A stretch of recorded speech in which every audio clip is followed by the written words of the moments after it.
जय हिंद साथियों, एसएमसी समस्तीपुर 2.0 में आपका स्वागत है। दोस्त, अगर आप बिहार दरोगा, बिहार कांस्टेबल या बिहार एसएससी या सेंट्रल में किसी भी एग्ज़ाम की तैयारी कर रहे हैं जिसमें हिस्ट्री का पार्ट है, उसमें मुग़ल साम्राज्य बहुत ही इम्पोर्टेंट टॉपिक है और इस टॉपिक को आज हम देखेंगे। अगर ये टॉपिक आप पढ़ लेते हैं तो एग्ज़ाम में एक भी प्रश्न आपसे नहीं छूटेंगे। मुग़ल से अगर पूछे जाते हैं तो मेरा मानना है कि आप वीडियो को शुरू से अंत तक जरूर देखने का प्रयास करें। देखेंगे प्रश्न, ऐसा प्रश्न आपको मिलेंगे जो कि बेहतरीन प्रश्न होंगे, जो कि आपको जनरल बुक में नहीं मिलेंगे। तो वीडियो को शुरू से अंत तक जरूर देखिएगा। चलिए स्टार्ट करते हैं। सबसे पहले जब हम मुग़ल साम्राज्य की बात करते हैं, सभी लोग जानते भी होंगे, मुग़ल साम्राज्य की स्थापना या साम्राज्य विस्तार को लेकर के सबसे पहले स्थापित बाबर के द्वारा किया जाता है। और वो बाबर का काल की बात करते हैं, कितना समय से कितना समय तक उन्होंने अपने आधिपत्य को जमाया। तो ये 1526 से लेकर के 1530 तक। 1526 में ये युद्ध करता है, पानीपत का युद्ध, और 1530 में ये क्या होते हैं तो मर जाते हैं। चलिए देखते हैं उनके राजनीतिक समस्याओं को, राजनीतिक मामले को। मध्यकालीन भारत में मुग़ल शासक किस शाखा से संबंधित थे? तो ये आपके हो जाएंगे चगताई तुर्क शाखा से। किससे? चगताई तुर्क शाखा से संबंधित थे। आगे है, चगताई तुर्क शासन को भारत में किस नाम से जाना जाता है? तो इसका राइट आंसर क्या हो जाएगा मेरे दोस्त? मुग़ल नाम से। किसके नाम से जानते हैं? मुग़ल नाम से जानते हैं। चलिए आगे है, भारत में मुग़ल साम्राज्य की नींव किसके द्वारा डाला गया था? तो अभी जस्ट मैंने बताया कि बाबर के द्वारा ही मुग़ल साम्राज्य की नींव डाली गई थी और बाबर को ही मुग़ल साम्राज्य का संस्थापक के रूप में भी जानते हैं। आगे है, महान मुग़ल साम्राज्य के संस्थापक बाबर ने अपना वंश किससे जोड़ा था? देखिएगा, बहुत अच्छा प्रश्न है। पिता के वंश से तैमूर, देखिएगा, पिता के वंश से तैमूर और माता के वंश से चंगेज खां नाम से जोड़ा था। चलिए आगे है, बाबर किसका पुत्र था? तो ये आपके उमर शेख मिर्जा का। किसके मेरे दोस्त? हाँ, उमर शेख मिर्जा के पुत्र थे। किसके? उमर शेख, यानी कि बाबर के पुत्र का, बाबर के पिता का क्या नाम था? तो उमर शेख मिर्जा हो जाएंगे। आगे है, बाबर की माता का क्या नाम था? कुतलुंग निगार खानम। क्या था? कुतलुंग निगार खानम।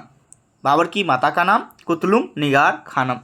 इसके बाद आगे है, बाबर की नानी जो यूनिस खान मुग़ल की पत्नी थी और जिन्होंने बाबर के पिता की मृत्यु के पश्चात अपने पोते के लिए हर तरह का प्रबंध किया और षड्यंत्रकारियों को दबाया, उसका क्या नाम था? तो उसका नाम था मेरे दोस्त एहसान दौलत बेगम। क्या नाम था उसका? एहसान दौलत बेगम। मेरे दोस्त, बहुत ही अच्छे प्रश्न है, बस आप थोड़ा सा टाइम देने का प्रयास करिए, बहुत अच्छे प्रश्न सीख करके आप जरूर जाएंगे।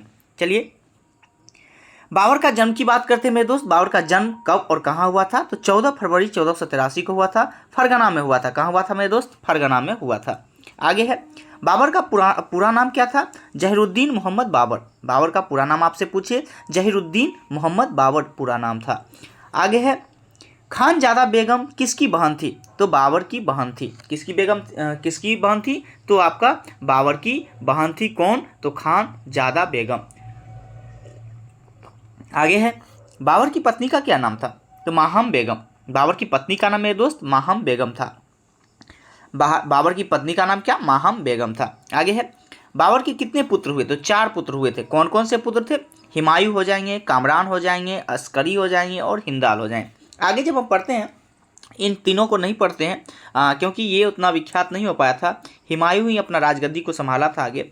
तो आगे जब हम पढ़ेंगे बाबर के पुत्र के बारे में तो हुमायूं को पढ़ेंगे। और वैसे अगर पुत्र की बात करें तो टोटल कितने पुत्र थे? 4 पुत्र थे। कौन कौन थे? हुमायूं थे, कामरान थे, अस्करी थे और हिंदाल थे। आगे है, मेहदी ख्वाजा कौन था? तो ये बाबर का बहनोई था। कौन था? तो बाबर का बहनोई था आपका मेहदी ख्वाजा। इसके बाद है, बाबर कहाँ का निवासी था? तो अभी जस्ट मैंने बताया था, इनका जन्म भी कहाँ हुआ था? फरगना में हुआ था। आगे है, जिस समय बाबर फरगना के सिंहासन पर बैठा उस समय उसकी उम्र कितना था? तो लगभग की बात करते हैं तो 11 वर्ष मात्र उसकी उम्र थी। कितना था मेरे दोस्त? 11 वर्ष ही मात्र उम्र था। किसने बाबर को सर ए पुल के युद्ध में पराजित किया? सैबानी खां ने, जो कि 1502 में किया था। किसने बाबर को सर ए पुल के युद्ध में पराजित किया था? तो सैबानी खान ने 1502 में। मेरे दोस्त, अगर बिहार दरोगा की तैयारी करते हैं तो आपके लिए ये वीडियो बहुत इंपॉर्टेंट है, क्योंकि अब जो बिहार दरोगा में क्वेश्चंस पूछी जाती है, मुग़ल साम्राज्य हो गया या दिल्ली सल्तनत हो गया, थोड़ा सा डीप में क्वेश्चंस पूछा जाता है और इसमें डीप में भी क्वेश्चंस दिया गया है, तो आप वीडियो को जरूर देखिएगा। चलिए आगे है, बाबर ने बादशाह की उपाधि कब धारण किया था? 1507 में। कब मेरे दोस्त? तो 1507 में इन्होंने पातशाह की उपाधि धारण किया था। याद करना है आपको। बाबर ने सर्वप्रथम पातशाह की पदवी कहाँ धारण किया था? तो ये आपका काबुल में। काबुल में बाबर ने सबसे पहले पातशाह की पदवी धारण किया था। कब किया था? तो 1507 में। आगे है बाबर का भारत पर प्रथम आक्रमण किस वर्ष हुआ था? तो ये बाजौर में हुआ था। और बाजौर में कब हुआ था? तो 1519 में। याद करना है आपको।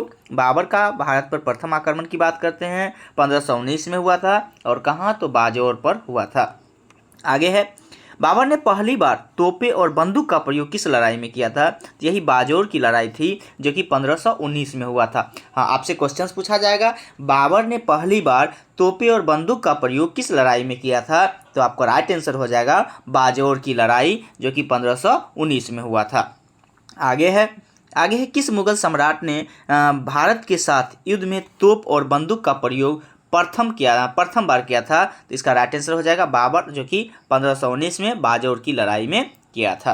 आगे है, बाबर ने अपनी आत्मकथा में कितने मुस्लिम व हिंदू राजा का उल्लेख किया है? तो 5 मुस्लिम राजा और 2 हिंदू राज्यों का किया है। यानी कि 5 मुस्लिम व 2 हिंदू राज्यों का क्या है? यानी कि बाबर की आत्मकथा की बात करते हैं तो मेरे दोस्त क्या है?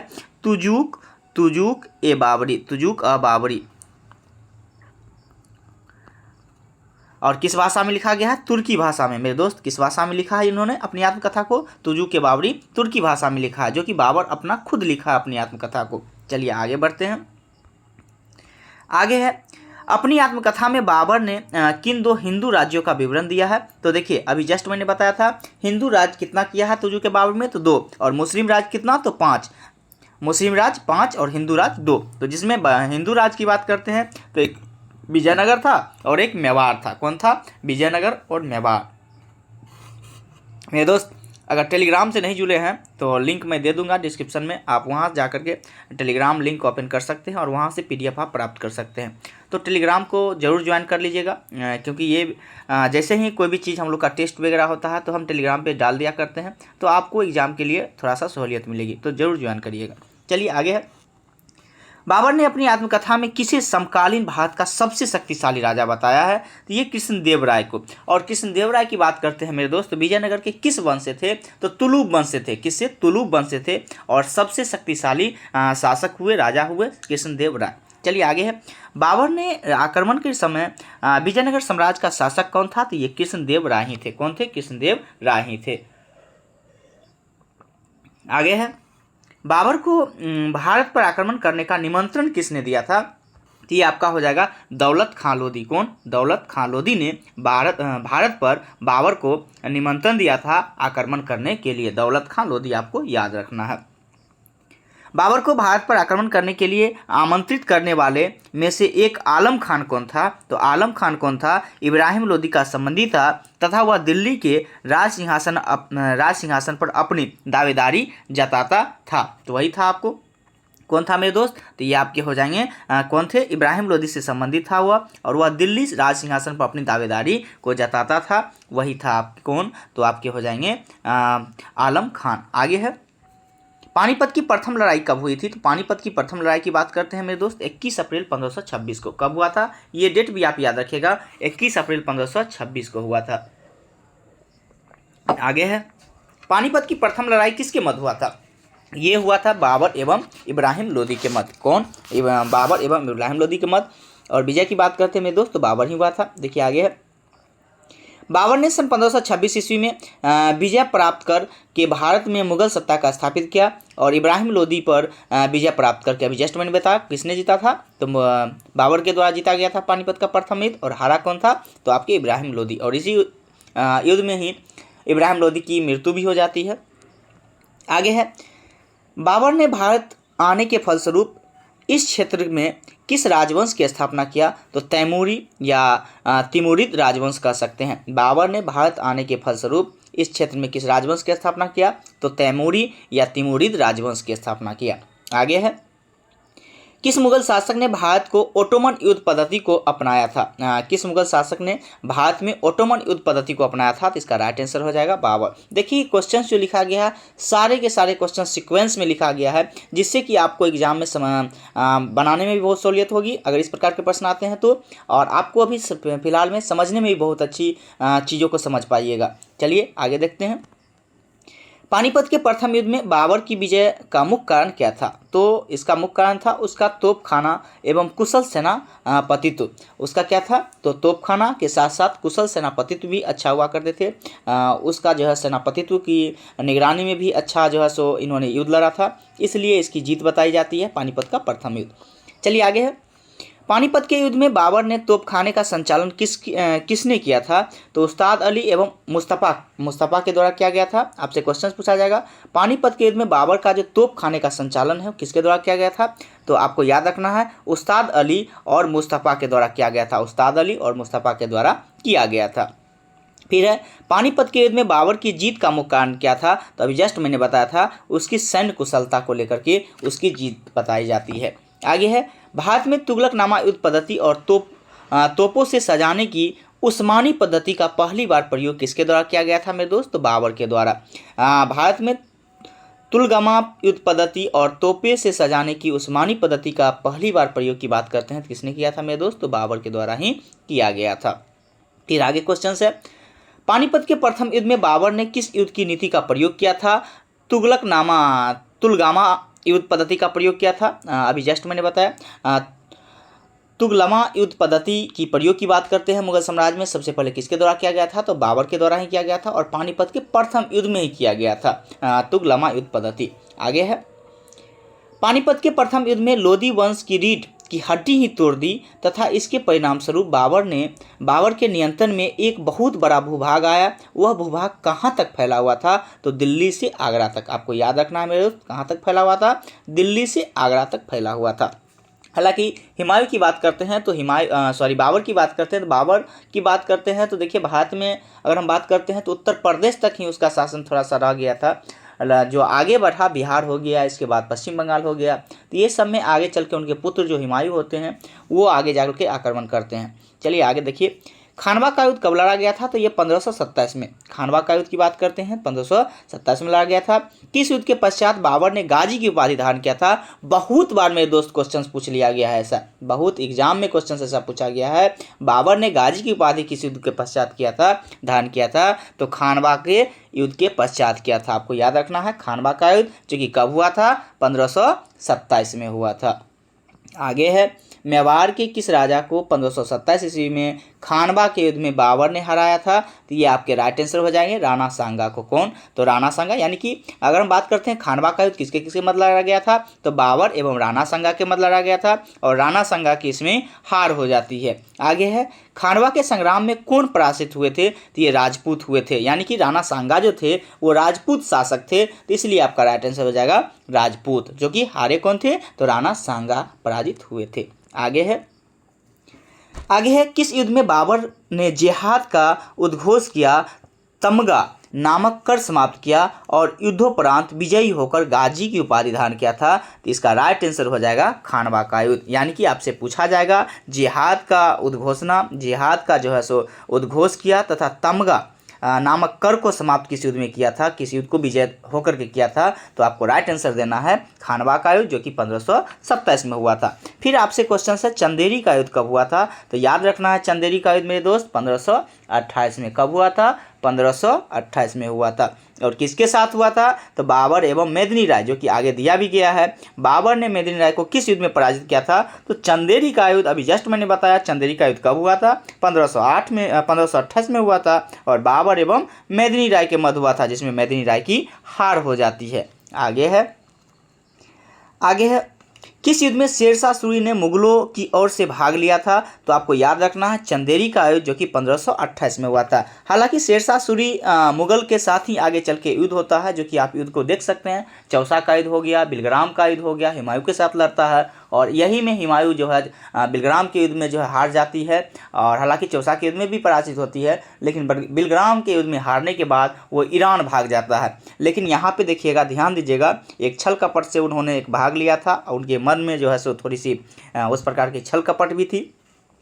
तो शेरशाह सूरी ने मुगल की ओर से किस युद्ध में भाग लिया था? तो आपको याद करना है चंदेरी का युद्ध, जो कि चंदेरी का युद्ध कब हुआ था मेरे दोस्त? 1528 में ही हुआ था। और किसके मध्य हुआ था? अभी जस्ट मैंने बताया, बाबर एवं मेदिनी राय के मध्य हुआ था, जिसमें मेदिनी राय की हार हो जाती है। चलिए आगे है, घाघरा का युद्ध कब हुआ था? तो ये आपको याद रखना है 1529 में। घाघरा का युद्ध किसके किसके मध्य हुआ था? बाबर एवं अफगान के मध्य हुआ था। इसमें भी बाबर की जीत होती है और अफगान शासक की हार हो जाती है। आगे है, चालाक अफगान बताकर बाबर ने हुमायूं को किसके प्रति संचेत किया था? तो ये आपका शेर खां के प्रति, वही शेर खां के प्रति। देखिएगा, बहुत अच्छा क्वेश्चन है। चालाक अफगान बताकर बाबर ने हुमायूं को किसके प्रति संचेत किया था? ये आपका शेर खां के प्रति किया था। आगे है, बाबर ने घाघरा के युद्ध में किसे पराजित किया? अभी मैंने जस्ट बताया, बाबर एवं अफगानों के मध्य हुआ था, जिसमें अफगान की हार हो जाती है। देखिए क्वेश्चंस कैसा लग रहा है, आप कमेंट में ज़रूर बताने का प्रयास करिएगा। इसी प्रकार के क्वेश्चंस हर टॉपिक वाइज में लाऊंगा, तो आप कमेंट में ज़रूर लिखेंगे। अच्छा लग रहा होगा तो अच्छा लिखेंगे, आपको नहीं अच्छा लग रहा होगा मेरे दोस्त तो कमेंट में लिख दीजिएगा जो हमें अच्छा नहीं लग रहा है। चलिए आगे बताते हैं। आगे है, मुगलकालीन भारत का वह पहला युद्ध कौन सा था जो थल और जल दोनों में लड़ा गया था? तो ये आपका राइट आंसर हो जाएगा घाघरा का युद्ध। घाघरा का युद्ध जो कि मुगलकालीन भारत का पहला युद्ध था, जो कि जल में भी लड़ा गया था और थल दोनों में लड़ा गया था। और घाघरा का युद्ध कब हुआ था मेरे दोस्त? 1529 में। कब? तो 1529 में। आगे है, बाबर की विजयी का सही क्रम देखिएगा, अभी जस्ट मैंने बताया पानीपत का युद्ध कब? तो 1526 में हुआ था। इसके बाद क्या है, खानवा का युद्ध कब हुआ था? 1527 में हुआ था। चंदेरी का युद्ध कब हुआ था? 1528 में हुआ था। और घाघरा का युद्ध की जस्ट बात किए तो 1529 में घाघरा का युद्ध हुआ था। तो ये आपका सही क्रम हो गया। चलिए आगे देखते हैं। आगे है, बाबर की मृत्यु किस स्थान पे हुई थी? तो आगरा में। बाबर की मृत्यु की बात करते हैं मेरे दोस्त, आगरा उत्तर प्रदेश में हुआ था।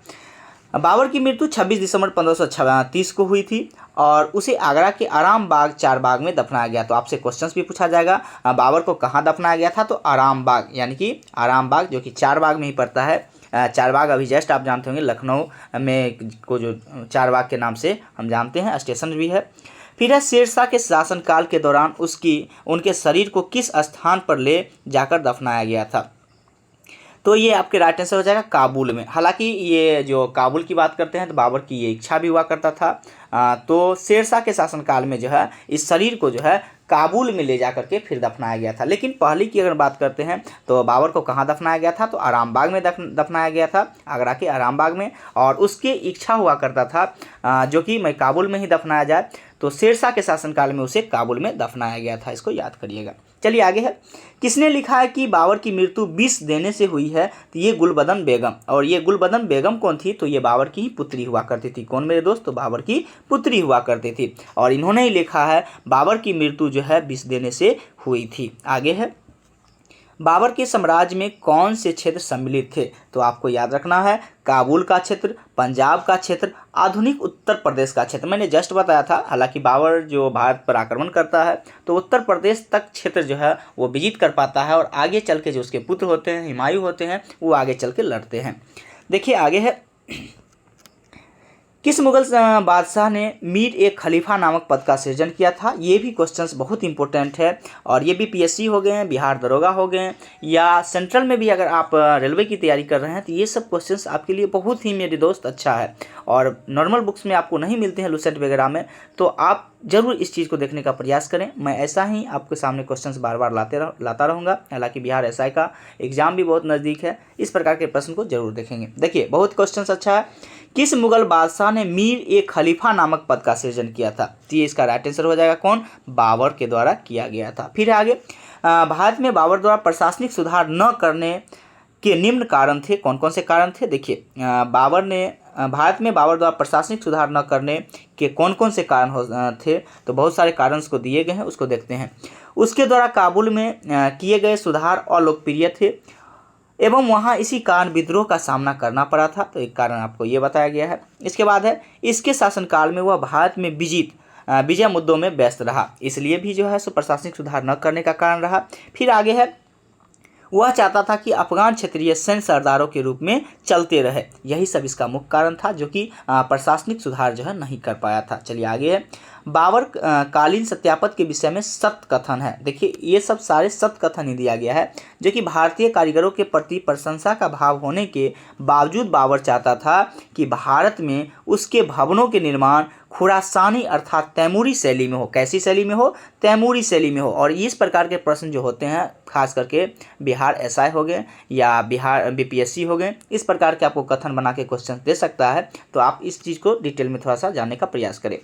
बाबर के सेवार्थ मध्य एशिया से 2 कारीगर भारत आए, जिनमें एक मीर मीरक था। कौन सा था? एक मीर मीरक था। और गियास मीर मीरक गियास था। और दूसरा उस्ताद शाह मोहम्मद था। कौन था? उस्ताद शाह मोहम्मद था। तो आपको याद रखना है, मध्य एशिया से 2 कारीगर आया था बाबर के समकालीन में। एक कौन था? मीर मीरक गियास था। और दूसरे की बात करते हैं, उस्ताद शाह मोहम्मद था। आगे है, मैंने मानसिंह और विक्रमजीत के भवनों की गहराई से निरीक्षण किया हुए अद्भुत है। पूरी तरह से पत्थर से भरी असीमित टुकड़ों की तराश कर बनाए गए हैं। सभी राजाओं के भवनों में मानसिंह के भवन सबसे उदात्त और श्रेष्ठ है। ग्वालियर के राजभवन को देखने के बाद ये विचार किसके द्वारा व्यक्त किया गया है? तो ये आपके राइट आंसर हो जाएंगे मेरे दोस्त, बाबर हो जाएंगे। बाबर ने ऐसा व्यक्त किया है, ऐसा टिप्पणी किया है और इसके मन में ऐसा विचार था। चलिए आगे बढ़ते हैं। चौखाने वाले उद्यान की परंपरा भारत के किसने प्रचलित किया था? तो इसका राइट आंसर हो जाएगा बाबर। क्या है? चौखाने वाले उद्यान की परंपरा भारत में किसने प्रचलित किया था? तो बाबर के द्वारा ही किया गया था। अयोध्या स्थित बाबरी मस्जिद का निर्माण किसने करवाया है? तो मीर बांकी ने। देखेगा, जो कि आप जानते भी होंगे, इससे पहले बार बार झड़प भी चलता था और ये निर्णय फैसला लेकर के राम मंदिर इस जगह बना दिया गया है। तो अयोध्या में बाबरी मस्जिद का निर्माण आपसे पूछे, और ये क्वेश्चन बहुत बार पूछा भी गया है, तो मीर बांकी के द्वारा बनाया गया था। किसके द्वारा? मीर बांकी के द्वारा बाबरी मस्जिद को बनाया गया था। आगे है, बाबर ने अपनी आत्मकथा तुजू के बाबरी किस भाषा में लिखा है? इससे पहले मैंने जस्ट बताया था किस भाषा में लिखे हैं, तो तुर्की भाषा में लिखा गया है। आगे है, बाबरनामा के संबंध में सही कथन आपको जो है चुनना। सही कथन कौन कौन सा है? ये हालांकि सभी सही कथन ही दिया गया है।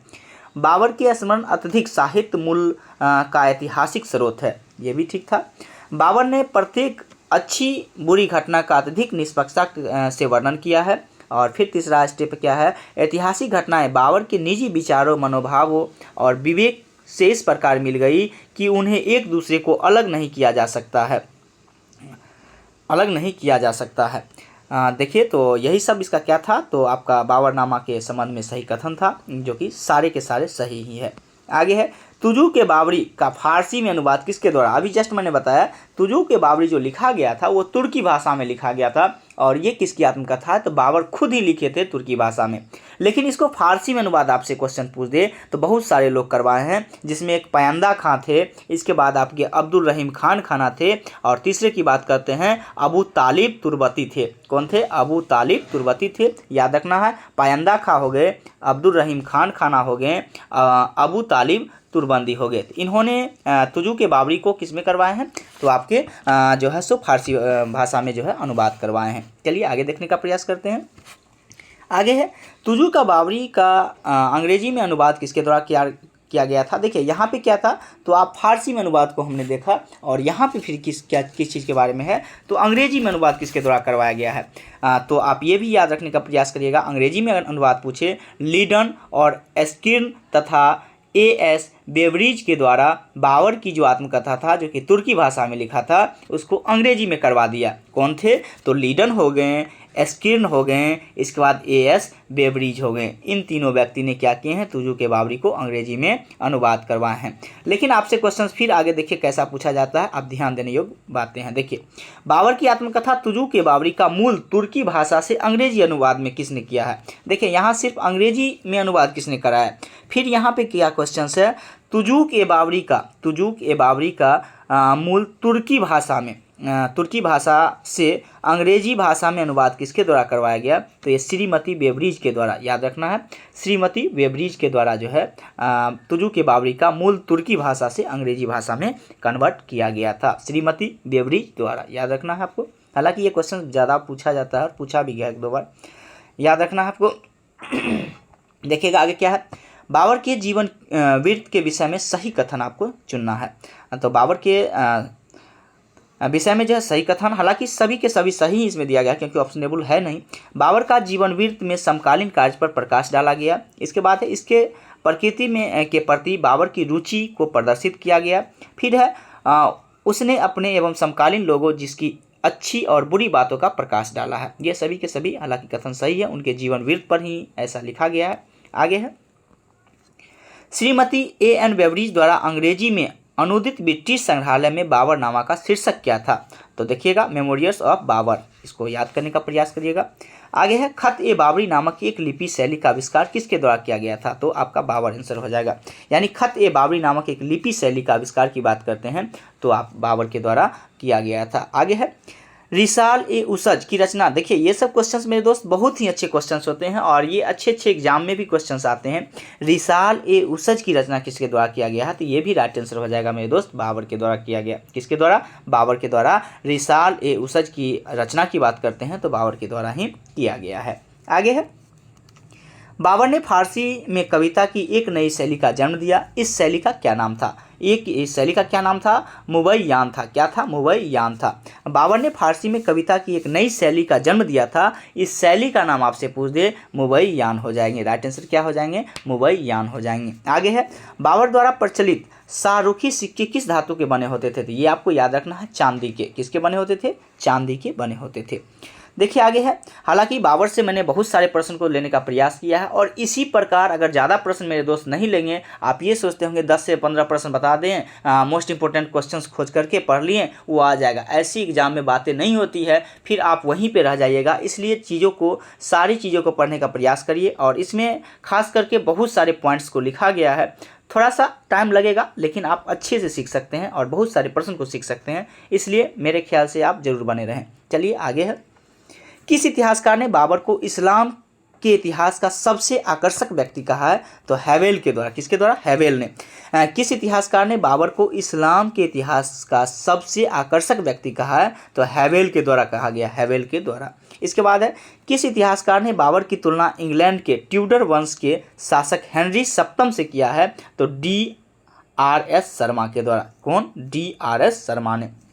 एक बार और प्रश्न को सुनिएगा, किस इतिहासकार ने बाबर की तुलना इंग्लैंड के ट्यूडर वंश के जो शासक थे हेनरी सप्तम से किया है? तो इसका राइट आंसर हो जाएगा D.R.S. शर्मा, D.R.S. शर्मा के द्वारा। चलिए आगे बढ़ते हैं।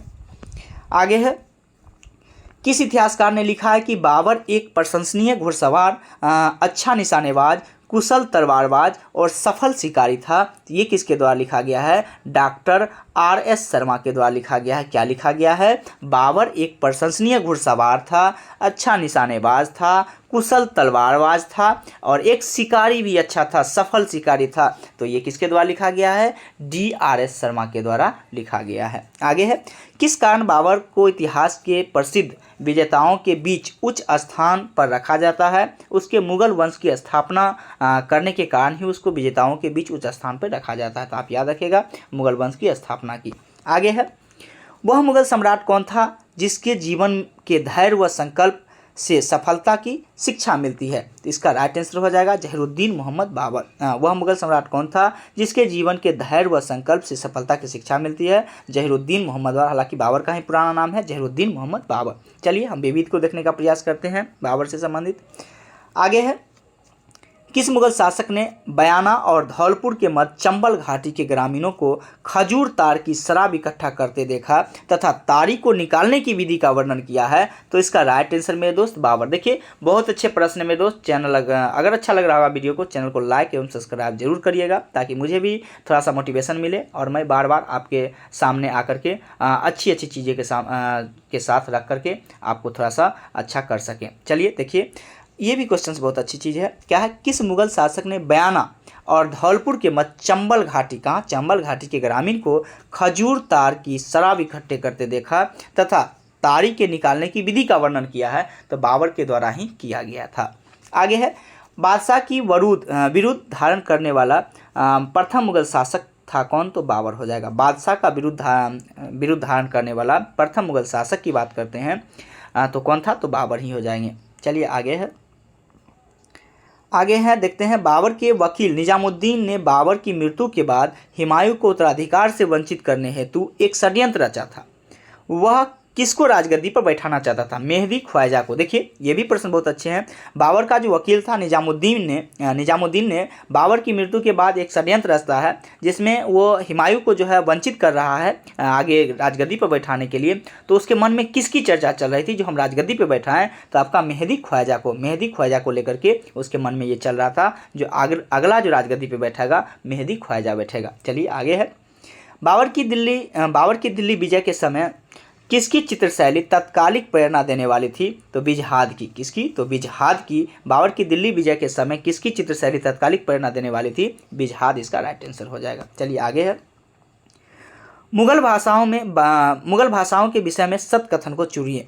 तो क्या है? बाबर की बाबरनामा हो जाएगी, तुर्की भाषा में लिखा गया, और फारसी मुगल दरबार की राजभाषा थी। तो आप याद करिएगा, मुगल दरबार की राजभाषा की बात करें मेरे दोस्त तो क्या था? तो फारसी था। और अभी जस्ट मैंने बताया जो तुजूक के बाबरी लिखा गया था, बाबरनामा जिसको कहते हैं, वो किस भाषा में लिखा गया है बाबरनामा? तो तुर्की भाषा में लिखा गया था। आगे है, किस मुगल बादशाह को उसकी उदारता के कारण कलंदर कहा गया? तो इसका राइट आंसर हो जाएगा बाबर हो जाएगा इसका राइट आंसर।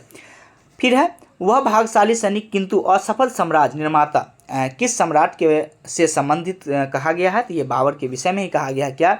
एक भाग्यशाली सैनिक किंतु असफल साम्राज्य निर्माता किस सम्राट से संबंधित कहा गया है? तो इसको बाबर को लेकर के ऐसा कहा गया है। देखिए बाबर के द्वारा विजय किया गया कौन कौन से युद्ध था उसके बारे में थोड़ा सा चलते हैं।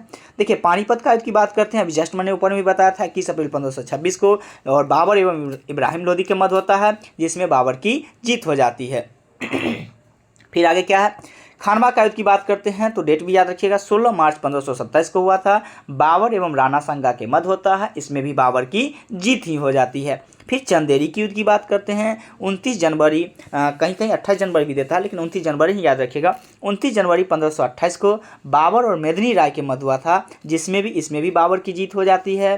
फिर है घाघरा का युद्ध की बात करते हैं मेरे दोस्त तो 5 मई 1529 को हुआ था, और अफगान और बाबर के मध्य हुआ था, जिसमें अफगान शासक की बात करते हैं नुसरत शाह के बीच हुआ था, और इसमें भी बाबर की जीत हो जाती है। फिर आगे देखते हैं, देखिएगा ये टोटल चारों युद्ध को जो है आपके माइंड में हर समय होना चाहिए, तो आप अच्छा से इसको देख लीजिएगा। देखिए आगे क्या है,